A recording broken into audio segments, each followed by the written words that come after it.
Hello everyone, welcome back to our channel. Today we're going to show you how to utilize SearchBug's background check tool. Why is this important? SearchBug's background check tool helps you make informed decisions by revealing key details about a person's identity and history. It's commonly used for background screening to assess rental applicants' suitability, hiring and employment to verify a candidate's background, online buyers or sellers to avoid scams and fraud, business partnerships to confirm who you're dealing with, personal relationships for safety and peace of mind. Well, whether you're a landlord, employer, investigator, or just protecting yourself, this tool gives you access to accurate and comprehensive data in just a few seconds. To begin, log into your SearchBug account. If you don't have one, sign up for a free account by clicking the Sign Up button on the upper right-hand corner.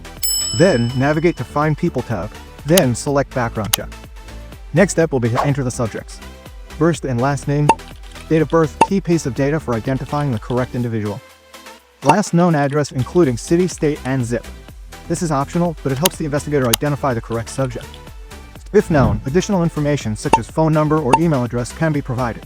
Please note that only accounts with the restricted access add-on can provide the SSN and driver's license. Tip: details like DOB, past addresses, and phone numbers help identify the correct individual and generate more accurate reports. Click Search now.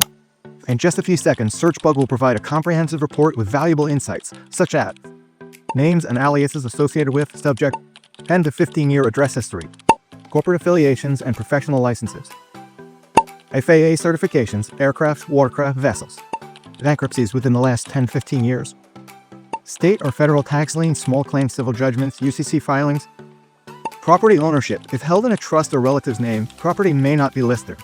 Possible associates and relatives, first and second degree, neighbors, first and second neighborhoods, possible previous employers, vehicle information, not available in all states, license information, restricted in some states. Not all information is available for all records. Thank you for watching today's video.